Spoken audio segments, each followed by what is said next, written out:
12 দিন ধরে পানিতে তলিয়ে আছে সাতক্ষীরার তালা উপজেলার সুভাষিনী গ্রাম। একই চিত্র সদর ও তালা উপজেলার 10টি ইউনিয়নের।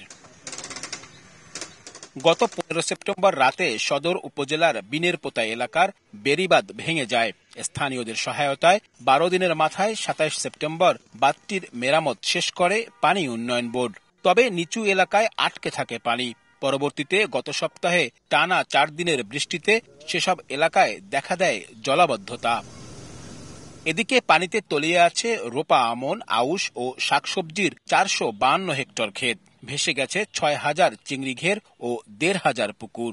লক্ষ লক্ষ টাকার মাছ নষ্ট হয়েছে। হলুদ, বেগুন, জাল এগুলো ক্ষতি হয়ে গেছে। ধান তলায় গেছে, নষ্ট হয়ে গেছে। ব্যবসা যারা করে তারা একবার শেষ। ওই চিন্তা ভাবনা যে কি খাই বাঁচবো।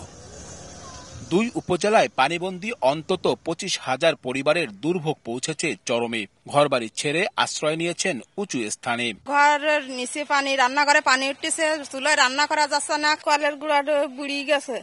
আমরা এলু বাইরে পানি কিনিয়ে নি খাচ্ছি। চাল ডাল আনতে হইতে না, ছেলে বললি কামই না করতে পারলি কি খাবো।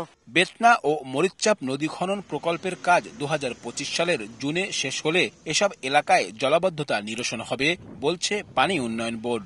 পানি কখনোই বন্ধ হয়নি, এখনো চলছে। আমরা বন্ধ করার পরেও সিপেজ হয়েছে, আমরা আবার বালি দিয়ে সেগুলো বন্ধ করছি। মরিচচাপ বেতনা নদী পুনঃখনন কাজ চলমান আছে। প্রজেক্ট এই জুনে শেষ হবে 25-এর, তারপরে থেকে অবশ্যই সুফল পাবে।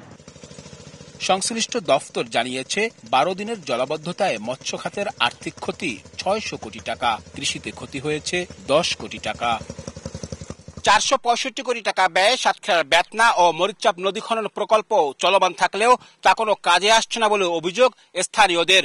প্রতি বছরের ভাঙন আর জলাবদ্ধতায় ভেঙে পড়ছে গ্রামীণ অর্থনীতি, সেই সাথে লাখো মানুষের স্বপ্ন। তাই এসব সমস্যার সমাধানে দ্রুত কার্যকর ব্যবস্থা নেওয়ার দাবি সকলের।